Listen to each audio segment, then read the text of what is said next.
Have you ever wondered how much an international student here in Canada spends in 1 month?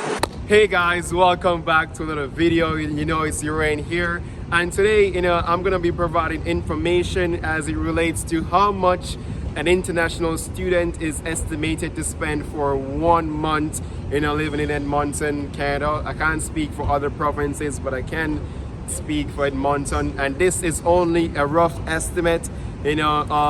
Different individuals might require different needs, and as such different costs, right? We can definitely look into housing options, like how much is it that a student is going to be looking to spend on a monthly basis for rent. Let's talk on rent first, right? Or should we talk on rent first? Maybe we should talk on how much you're going to make to cover those expenses. So let's talk about a job. So we all know that the required hours is 20 hours per week, but let's say you're not able to work 20 hours, maybe because of school or maybe other aspects of life. You just can't be able to do this full 20. Maybe you're able to do 18 or 19 hours. If that's the case, you're looking at 1,100 per month in terms of your revenue from your job. You're definitely gonna get roughly around an estimate of 1,100. Now, that's it for revenue. That's how much you're gonna make. If you're gonna have other sources of income coming from maybe other family members, maybe someone who is helping you out, then that's gonna also be a plus. But definitely for your job, guys, you're looking at roughly 1,100. And let's now look on the monthly expense side. So right now I'm in downtown. Right, I'm pretty much in downtown Edmonton, and like all the schools, the colleges, all those things, like they're pretty much close to the downtown area, right? And if you're looking for housing in the downtown area, come on, it's downtown. It's gonna be way more expensive than if you're gonna live, on the outer side of the city. So once you're living in downtown, guys, it's gonna be a lot more expensive, and that's gonna cost you. Let's say if you're alone, in a one bedroom, you're looking at maybe $900 a month, and that already is, pretty expensive. You would only remain with 200 from your, what's your revenue that you would have earned from your job. That's only $200 that you would have in your pocket if you should rent from the downtown area, and that's just a one bedroom. My recommendation personally, find yourself a roommate where you can split the rent with, and that would be much more easier, because looking into a 2-bedroom apartment, you're looking into maybe something like 1,200 per month. Between you and your roommate, that's 600 per month. Definitely that would be a much more feasible option. So that's it for housing, right? I'm telling you this because I was also in your position, wondering how much it's gonna cost me, how much it's gonna be. And now that I'm here, I'm gonna share that information with you guys, how much you're looking to spend. Now that's just for your room and board. The next thing that you're gonna have to take into consideration, and I learned that when I came here, that's gonna be your phone bill, right? So how much your phone bill is gonna be? Well, it depends on the network that you have your phone plan with. I have a phone plan with Rogers. Is it Rogers? I think it's Rogers. I believe it's Rogers. And currently I pay right now $45 per month for a 60 gigabyte. All right, that's a pretty good deal, right? You have many other networks, Please don't mind my background. Crazy things happen downtown. It is Edmonton. So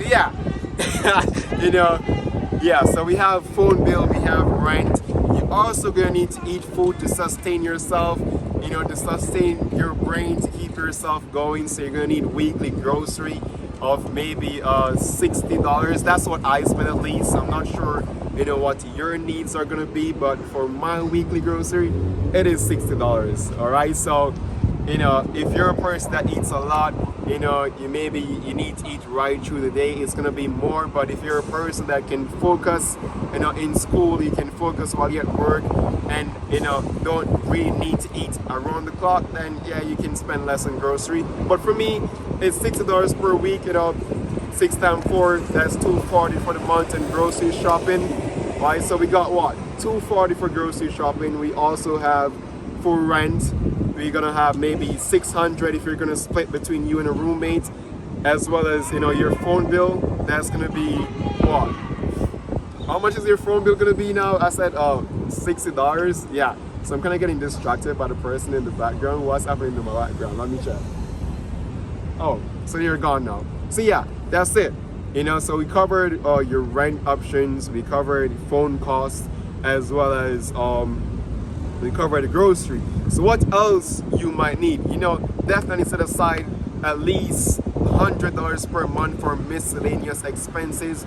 You might never know when something will come up. You might never know when you will need an extra item. You might never know when school is going to require you to purchase an item, maybe to purchase a type of garment for work related activities within school. Maybe you're going to do your co-op work permit and you're going to need some type of garments that you're going to have to purchase. So definitely set aside maybe $100 per month for anything that might just come up out of the blues. So as I said, personally I spend $240 on groceries. I right now spend $500 on rent, which is a pretty good deal. I said how much? $45 on my phone bill, as well as I'm not remembering all these amounts, but I'm definitely going to put it in the video for you guys while I'm checking it, so you guys can also keep a track and have an idea of how much it's going to cost you while living here. So yes guys, definitely, if you're going to come here, be sure to prepare to work, right, and go to school, because if you don't work and then you go to school, you're not going to have any money, and if you don't have any money, then school is going to get affected. So yeah, definitely be sure to work like really hard while you're here. All right, so yeah, I would recommend working maybe 15 to maybe 17 hours per week, right? Because if you work more, it might become too extensive, pressuring, in balancing school and work, and that can cause really big problems for you, especially in school. All right, and your health, if you realize, because you should definitely put your health first. Let me show you guys something. The other day, I realized that my health came first when I had to purchase these. So these are vitamins, if you can see here.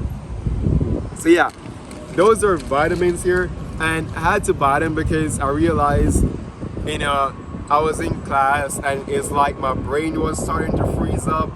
It's like I was in class, but I wasn't in class. It's like I wasn't able to focus because I was so tired, mentally tired. I was tired from, long days at work. So yeah, if you can reduce your hours, definitely do reduce your hours so you can get, time to rest, rejuvenate, and get ready for school. All right, so yes guys, that's it from my end. You can definitely, use this information to calculate how much it's going to cost you while being here, and these are realistic numbers because I've experienced it, and when you reach here you will too. All right, thank you so much guys for watching. Definitely be sure to like, share, and subscribe, and look out for the next content. All right, thank you guys, see you next time. As the employees don't feel that sense of ownership, so it's basically like it's just like saying, okay, if I should fail, then I would feel the consequences of failing, right? Similar to the job, right? If I should fail, then I would feel the consequences of failing the job, right? But if I should, perform well, then I would feel, the consequences of performing well, which is going to be a good feeling because I have complete control over that. So for example, having complete control over the job, having that ownership, you will aim to put in the effort so that the performance will be, at a good level, and that level of satisfaction will also come into play. All right, cool, that good. All right, so a second job enrichment strategy called establishing client relations, right, involves putting employees in direct contact with their clients rather than using another job or the supervisor as the liaison between the employee and the customer. Oh,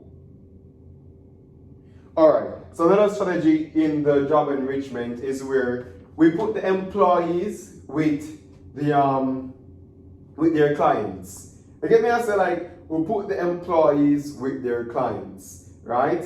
And from this, it tends to develop a form of like a level of satisfaction, right? Because they have a direct line of what's going on.